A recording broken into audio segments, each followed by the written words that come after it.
안녕하십니까. 화요일 아침 여수 MBC 뉴스투데이입니다. 국회의원의 영향력이 가장 크게 미치는 분야 중 하나는 지방선거에서의 공천권입니다. 이 공천권 때문에 줄 세우기 논란이 불거지고 그 여파가 총선까지 이어지기도 하는데요. 상당수의 총선 출마 후보들이 기득권을 내려놓겠다며 시민 공천제 도입 등을 공약으로 내세우고 있습니다. 문형철 기자입니다. 지난해 말 총선 출마 기자회견 자리에서 여수을 권오봉 후보는 지방의원 시민 공천제를 대표 공약으로 제시했습니다. 시도의원 후보를 시민들이 직접 검증, 평가할 수 있도록 하겠다는 겁니다.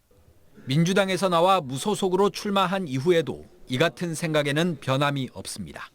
설사 당적을 못 갖더라도 우리 시민사회와 함께 시민 공천제를 반드시 받아들이도록 하는 이런 시민운동이라든지 같은 지역구의 민주당 후보인 조계원 후보도 시민들이 참여할 수 있는 공천 시스템을 마련하겠다고 밝혔습니다. 국회의원의 주관적 판단을 최대한 배제하고 원칙적으로 경선을 통해 시도의원 후보를 선출할 계획입니다.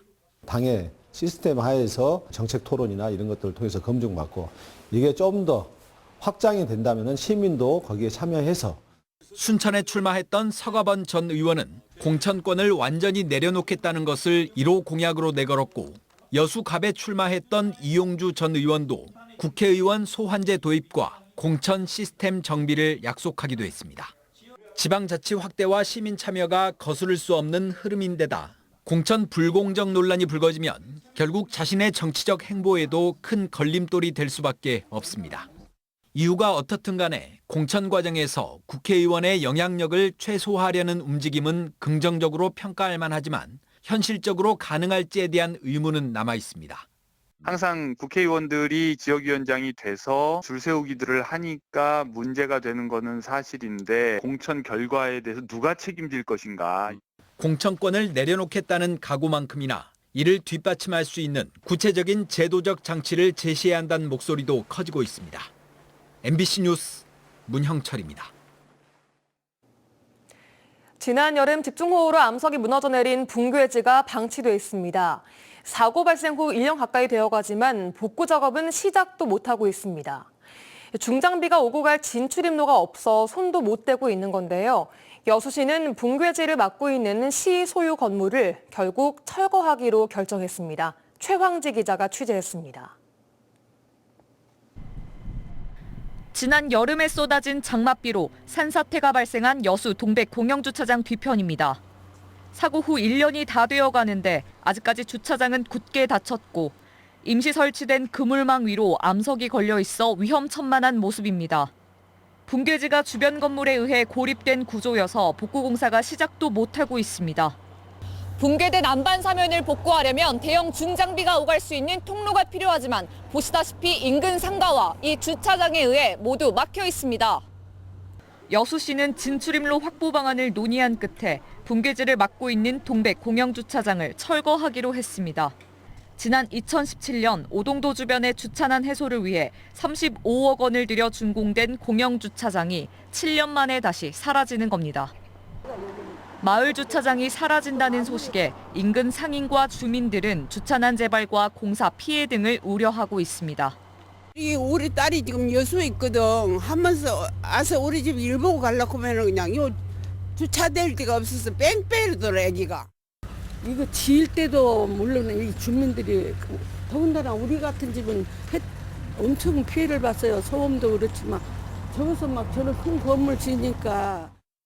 여수시는 처음부터 공영주차장 철거를 결정한 건 아니라고 설명합니다. 붕괴지 인근 1번 건물을 매입하는 안은 소유자가 감정평가액보다 더 높은 금액을 요구했고 2번 건물은 불법 증축 건물인데 소유자가 부지 활용 뒤 원상복귀를 해달라고 요청해 모두 협의가 불가능하다고 판단했습니다. 그래서 여수시는 어쩔 수 없이 시 소유 재산인 공영주차장을 철거하기로 결정했다고 주장합니다. 저희가 분석한 거하고 주민들 요구사항을 종합적으로 판단하고 여러 가지 그 공법들을 판단해도 그 주차장 철거 말고는 다른 방법이 없어서 여수시는 오는 5월까지 주차장을 철거하고 붕괴지 복구 공사를 완료하면 현 주차장의 4분의 1 규모인 주차장을 새롭게 건립한다는 계획이지만 기존의 주차장에 들어간 수십억 원의 혈세를 낭비했다는 비난만은 피하기 어렵게 됐습니다. MBC 뉴스 최왕지입니다. 여수광양 항만공사가 글로벌 해양레저 관광거점 조성을 위한 여수 세계박람회장 사후 활용 마스터플랜 수립 용역을 발주합니다. 여수광양 항만공사는 오는 27일부터 5월 6일까지 입찰 공고기간을 거쳐 용역업체를 선정할 예정이며 전남도와 여수시, 공사가 총 20억 원의 예산을 부담해 앞으로 1년 반 동안 여수 신항과 신북항 등 314만 제곱미터 면적을 대상으로 하는 여수 세계박람회장 사후 활용 마스터플랜 수립 용역을 진행할 예정이라고 밝혔습니다. 항만공사는 또 박람회장의 성공적인 사후 활용을 위해서는 정부의 지속적인 지원이 필수적이라며 내년에 발주할 2단계 용역에 정부 예산 10억 원 확보를 위해 지역사회의 적극적인 관심과 협조를 당부했습니다. 자치단체가 창업을 꿈꾸는 청년들에게 지원금과 창업 교육을 제공하고 있습니다. 광양시가 올해로 6년째 이어오고 있는 사업인데요. 지금까지 폐업한 곳이 한 곳도 없어 청년 창업 지원에 긍정적인 사례로 주목을 받고 있습니다. 김단비 기자입니다. 지난해부터 광양읍에서 꽃집을 운영하고 있는 김민설 씨. 지자체에서 지원한 2천만 원으로 인테리어를 하고 남은 돈은 월세에 보탰습니다. 멘토로 나선 선배 창업가의 조언도 큰 도움이 됐습니다. 멘토분들을 연결을 해주셔서 그동안 성공한 창업가분들을 예시를 많이 보여주셨고요. 거기에 맞는 컨설팅을 해주시고 도심 빈점포에 청년 창업가를 입주시켜 2천만 원과 창업 교육을 제공하고 지역 정착을 유도하는 청년 창업가 지원 사업. 6년째 이어지는 청년 사업가 지원 사업을 통해 22명이 자립의 꿈을 이뤘습니다. 2019년 처음 시작한 이후 폐업한 곳은 단 한 곳도 없습니다. 청년들은 사업이 더 성장할 수 있도록 창업 초창기에 집중된 지원이 사후 관리까지 확대되길 바라고 있습니다. 지원금 자체는 이제 도움이 됐는데 저희가 그래도 또 오래 유지하고 있으니까 그 부분에서 더 신경을 써주셨으면 좋겠는데. 광양시는 반짝 흥행에 그치면서 폐업하고 있는 청년몰과 달리 청년들이 직접 상권을 선택하고 맞춤형 컨설팅을 지원한다는 점에 차별성을 두고 있습니다. 시에서 이렇게 어떤 구체적인 안을 제시하는 것도 아니고요. 본인들이 생각하는 참신하고 다양한 아이템들을 저희에게 제안을 주면은 저희가 전문가들을 통해서 광양시는 지난 5년간의 성과를 바탕으로 올해도 다음 달 12일까지 청년 사업가 지원 사업에 참여할 예비 창업자를 모집합니다. MBC 뉴스 김단비입니다. 고흥군 지역인재 양성을 위한 교육발전기금 조성액이 모금 시작 16년 만에 300억 원을 넘어섰습니다. 고흥군과 고흥군 교육발전위원회는 지난 2008년부터 장학기금 모금을 시작해 3년 만에 100억 원, 2017년 6월에 200억 원을 달성한 데 이어 이번 달에는 300억 원을 돌파했으며 이는 설립 당시 2억 원과 비교해 150배 규모로 성장한 것이라고 밝혔습니다.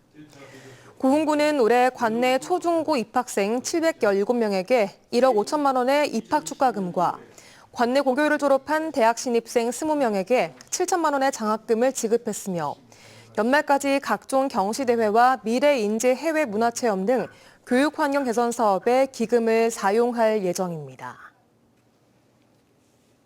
33차 유엔 기후변화협약 당사국 총회 유치를 지원하기 위한 조례안이 여수시 의회를 통과했습니다.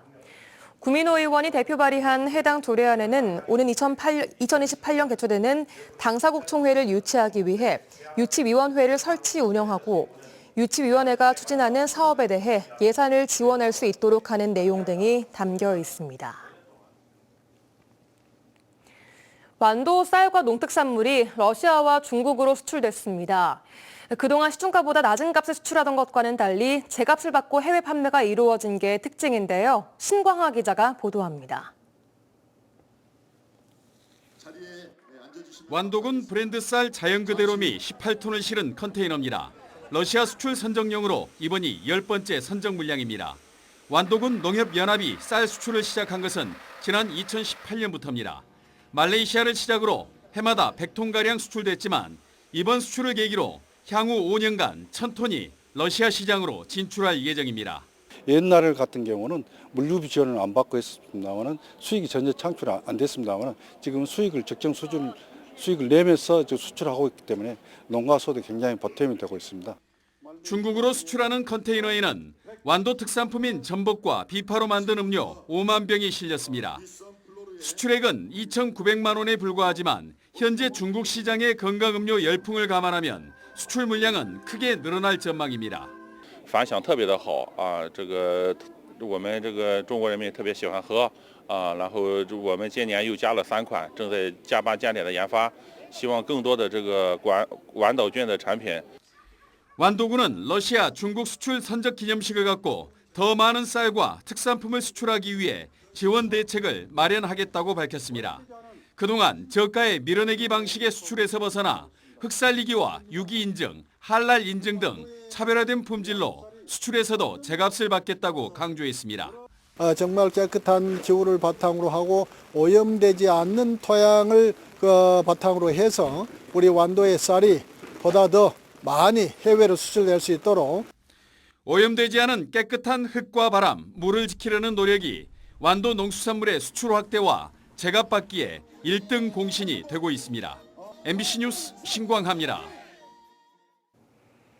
순천시가 전국 지자체 공무원들을 대상으로 생태수도 인류순천 탐방 프로그램을 운영합니다. 순천시는 다음 달부터 전국 지자체 공무원들을 대상으로 순천만과 국가정원, 나간읍성, 서남사 등 지역의 문화 관광 자원을 1박 2일 동안 둘러보는 대한민국 생태수도 인류순천 탐방 프로그램을 운영합니다. 특히 이번 프로그램은 대기업에 비해 연수시설이 부족한 공무원들이 정원 워케이션을 통해 일과 휴식을 즐길 수 있는 특별한 경험도 가능해 정원 박람회 성공 개최 이후 순천을 좀 더 깊이 볼 수 있는 의미 있는 후속 사업으로 기대되고 있습니다.